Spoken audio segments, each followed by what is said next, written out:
Hi, everyone. Welcome back to the Moonlit Circle, my sweet little moonbeams. If you're new here, I'm Gwendie Belle Moone, author, storyteller, and celestial traveler. So let's do some healing together. But before we begin, I did want to give everyone a care reminder that this is a healing space, not a substitute for professional support.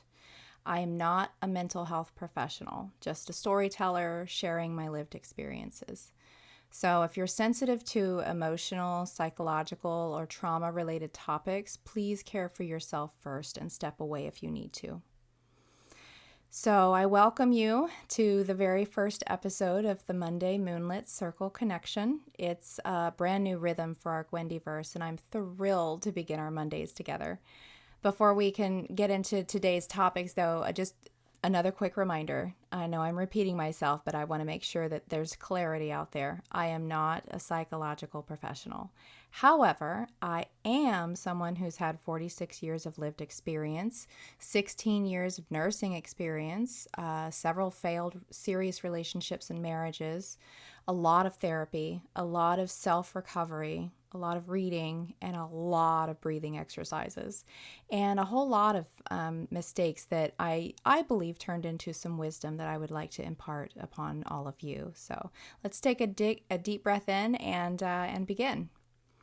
I did want to start with a little bit of my writing journey and let everybody know what is happening behind the scenes as I prepare for Look at the Moon, my book series, and the Becoming Gwendie anthology. And I'm about to bring on some ARC readers. So ARC, A-R-C, stands for Advanced Reader Copy. And those are the readers who kind of give some feedback prior to the book going out for publishing and for editing, for professional editing. And these are going to be the voices and the minds that help me shape the book before it's finalized. So I wanted to kind of go over what ARC readers do and what they don't necessarily do, and see what you guys think about that. So what they do is they, read pre-published chapters, sometimes just chunks of a book, sometimes it's an entire book, and they offer feedback about clarity, pacing, the tone, the emotions that are evoked, and they spot contradictions or confusing points. So if it's hard to follow a story, then that's where the ARC readers come in to help you organize it a little bit better. And they reflect on how the scenes landed emotionally, because if you're trying to evoke a particular emotion, you certainly want to make sure that that is coming across in your words. But there's a lot of things that ARC readers don't do. They don't rewrite the book. They don't fix grammar. They don't copy or do any of the editing. And the most important thing is that an ARC reader cannot be a yes man. You can't be someone who is going to say it's beautiful just for the sake of getting to, have a conversation with me, or because you don't want to hurt my feelings. I need some real feedback. So I'm openly accepting critical criticism. So I'll be reaching out to a few people that I've already talked to about doing this very soon and asking them to sign a non-disclosure agreement so they can join the ARC circle. But I do have room for 2 more. So if you're interested, please message me through Facebook. And if you need that link, This is really such a sacred part of the writing journey, and I can't wait to bring a few of you behind the curtains. So let's talk now about something blowing up on the internet: non-player characters. People are out here saying that some folks maybe aren't fully involved in life and living, and they're calling them non-player characters, which I think it's cute, but at the same time that can be very hurtful to people. So there's talking about NPCs for maybe like people who don't have internal dialogue, people who don't see images in their mind if they think of an object, people who don't dream, or even people who don't dream vividly, and people who don't have deep emotions or empathy for others.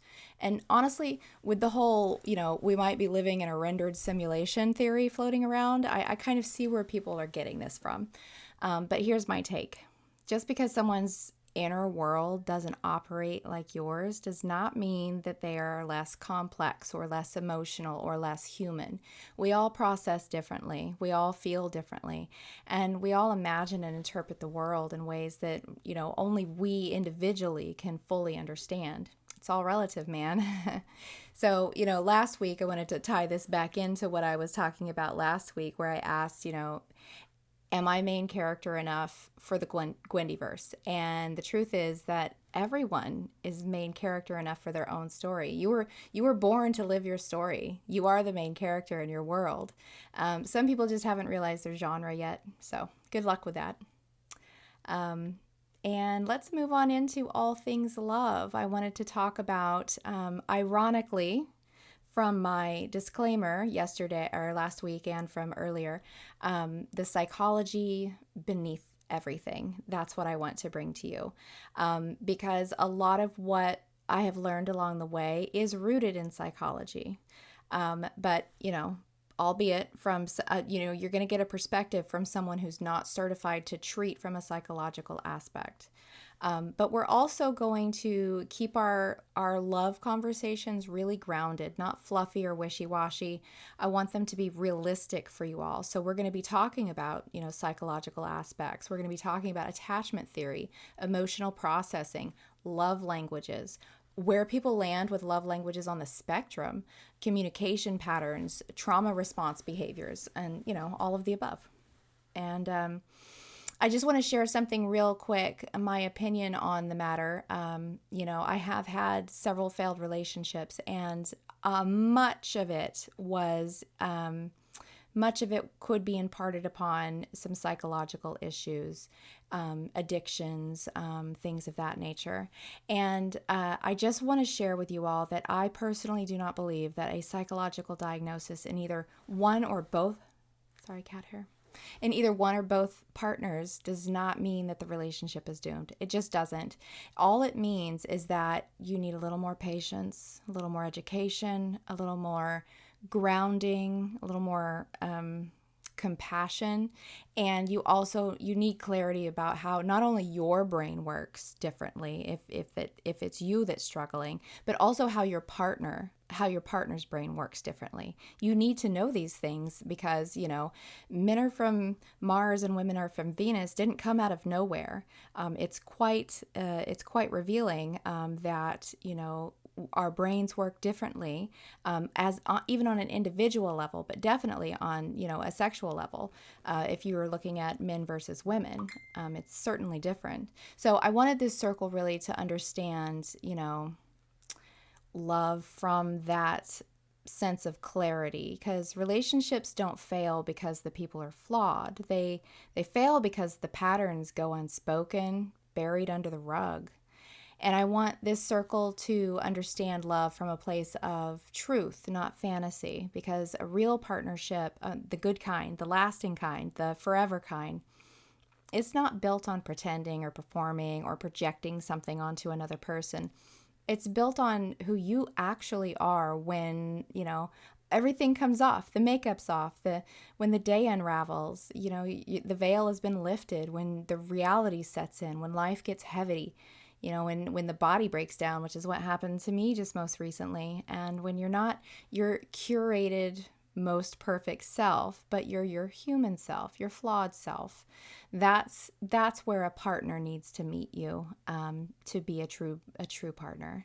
And I have learned this the long hard way, as one does. I spent years in relationships where I was trying to perform safety instead of actually feeling it. I was trying to pretend on a surface level that I was in a safe position when I wasn't. Years where I shaped myself into whatever version I thought would cause the least conflict, the least abandonment, the least chaos. And that is so sad. And I want better for that. I want better than that for you. And so I'm hoping that by imparting some of this, you might avoid some of my own mistakes. Because what I have now, what Mr. Moon and I have built together, it didn't come from fantasy. It came from chasing the idealized, it didn't come from chasing the idealized partner. And I certainly didn't try to force compatibility when it wasn't there. And I have been guilty of that in the past. I'm sure many of us have. It actually came from truth. It was the truth of who we both were when we met. And I wasn't auditioning or performing. And, I told you guys last week that, finally the facade had dropped. And because I showed up honest, it allowed for him to show up steady. And the kind of steady where he walks through the hospital and handles the chaos and remembers the details and carries the bags and doesn't make me feel small for needing help. It's the kind where he had to be convinced to go back to work so he doesn't jeopardize our single source of income these days. The kind of steady where, you can really, really lean into somebody without being afraid that you'll collapse the moment you let go. They're going to hold you up. And the kind of steady where surrender doesn't really feel dangerous. It feels safe. That's what I mean by love rooted in truth. Truth allows you to be held. It allows for softness to enter your life. I know a lot of people are so, fiercely independent that it's very difficult to allow softness to enter your life. Truth allows partnership, the real kind, the grounded kind, the kind where we're in this together because even if your body's betraying you, it is in sickness and in health. That's the kind I'm talking about. Because love isn't about somebody completing you. It's really not. Love should not be filling some empty hole in your life. It's about meeting you as you are and choosing you as you are again and again as both of you keep becoming. So that's the kind of love that I want for the Moonlit Circle. Not a fantasy, not a performance, but two humans standing in their truth and carrying each other without overbearing possession and loving each other without the veil of the honeymoon phase and lustful illusion hanging over your heads. Because the second that's gone, you need to make sure that you have something real underneath it as the foundation.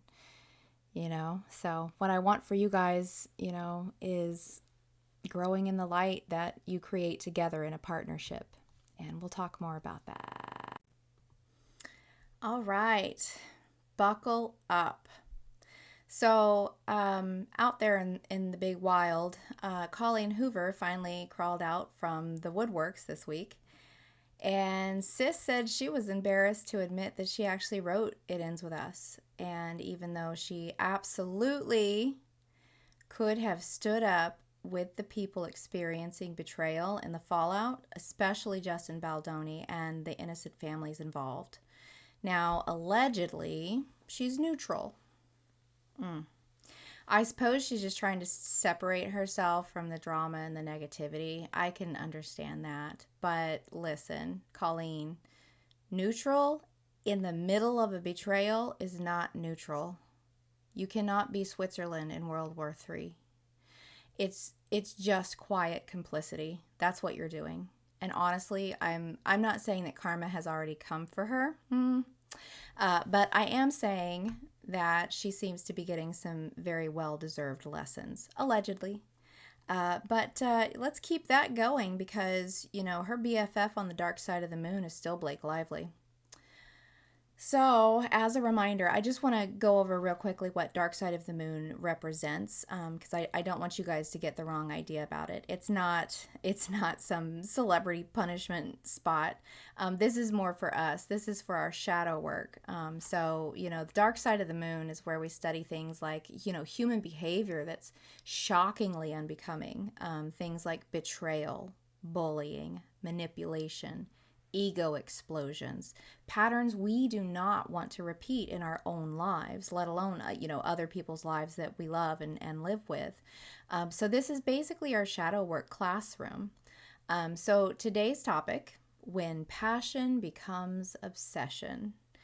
Passion is really a beautiful thing until it hijacks your reality. And this goes back to kind of making sure there's a foundation underneath that honeymoon, that honeymoon phase. Because once it fizzles out, you need to make sure that there's something real underneath there. So again, Passion is beautiful, but it can be dangerous. It can certainly hijack your reality if it goes overboard. So, when you're so passionate that you ignore the red flags, that you inflate the fantasy, that you over identify with the desire, and you lose your grounding, that's obsession. That's not passion. That is obsession. Passion masquerading as purpose is also an issue. But here's your antidote: you just need to know yourself. You need to know your needs, your desires. You need to know yourself before handing your heart away to someone else. And I wish someone had said that to me as a youngster. But, a lot of people don't necessarily listen to that. So I'm not necessarily aiming for the youngsters here. I am aiming for, people who are in their late 20s all the way up to their 60s trying to navigate relationships. So, I just want to share with everybody that the need for external validation can definitely be a trap that empties your soul. Well, I guess unless you're Blake Lively, who is allegedly obsessed with herself. I can believe it. In which case, no notes. Good luck with that ego, girl. But while I had not previously put Colleen Hoover in timeout on the dark side of the moon, I think it's high time she lands there for some self-reflection. You, Miss Colleen Hoover, have been bought and paid for by the Reynolds, allegedly, to continue to betray a man, a beautiful human being that lifted you up, lifted up your platform. And you keep taking shots when you could vote so easily do the right thing and come out and tell people what happened. Your avoidance patterns have landed you in a seat next to Blake Lively on the dark side of the moon. So I'd like for you to take a good, hard look at yourself while you're there and maybe drop the backstabbing knife because it's not a good look. So, Colleen Hoover, to the dark side of the moon with you. All right. So I just wanted to remind everyone, quick circle back to yesterday's Sunday sky map. Jupiter is a huge in the night sky this week. You can probably see it with the naked eye from most areas of the U.S. But the second brightest object, it's the second brightest object after the moon. So symbolically, Jupiter represents things like expansion and growth and wisdom and blessing. And, as I said yesterday, keep growing, moonbeams. And so tonight's ritual moment is that I want to share with you why rituals and ceremonies matter. Meaningfulness. It brings meaningfulness into your life. You don't need a full moon altar or a 12-step spell. You can bring in tiny little ceremonies, tiny little meaningful rituals in everyday life. Sometimes a ritual is as simple as lighting a candle and blowing it out, washing your face slowly to do some self-care, expressing affirmations while you're looking at yourself in the mirror, journaling for 5 minutes, decluttering one drawer in your house if you're feeling overwhelmed, pacing your breath, anything. Ritual is about honoring your own experiences and your own existence with intention. It's about existence with intention. That's what it is. But here's what I want the Moonlit Circle to really understand. Ritual isn't always candles, moon water, or altars. Although we love those gorgeous things and we appreciate them in our lives, you don't have to have any of that. Ritual is really about pausing long enough to remember that you are not a machine. You're a human being with a pulse, a story, and a soul that deserves to be acknowledged. So treat yourself. Make yourself feel worthy. Rituals can actually be a kind of practical type of magic that kind of slips into your life quietly and transforms you from the inside out. And by making it a habitual ritual, you then make it a part of your life. You do something 20 times and it sticks. So a ritual is actually a moment where you choose purpose. You get to choose what the intention is. Instead of letting the day carry you like a current, you're in charge. A ritual is a way of saying my life is worth slowing down for. And it also tells your nervous system and your heart and your mind that, you're here and you matter, and this is what you choose. You choose to prioritize yourself. So, you don't need a moon phase or a ceremony or a special occasion to invite magic into your life. Some of the most powerful rituals are microscopic, so tiny. Okay, for instance, like stirring your morning tea in a slow circle of gratitude. Thinking grateful thoughts while you're stirring your tea. Simple. Touching your hand to your chest before a hard conversation to calm yourself and to release some hormones that might help you get through that moment if you're concerned. Lighting a single little candle and letting the flame remind you that you're still alive, or, straightening the blankets on your bed and promising your future self that you're going to have a good night's rest later. And sending a quiet intention to the shower drain. Let's wash all of what I no longer need. Let's wash it off down the drain. So, ritual really creates rhythm in your life too. It can create safety, and safety creates transformation.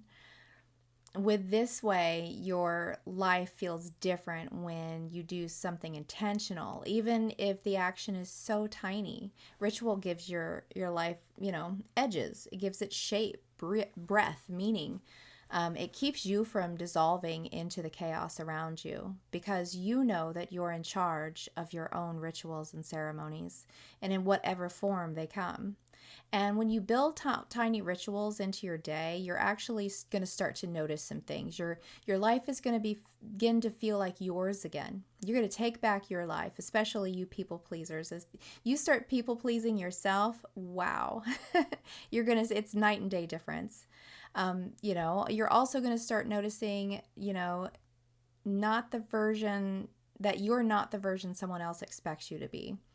And that's okay. It may cause some hard conversations as you kind of lean into yourself more, because people like things to be the same always. And if you start changing, you may get a little bit of feedback on that from loved ones and it might not be a positive feedback. It could potentially be negative. So brace yourself for that.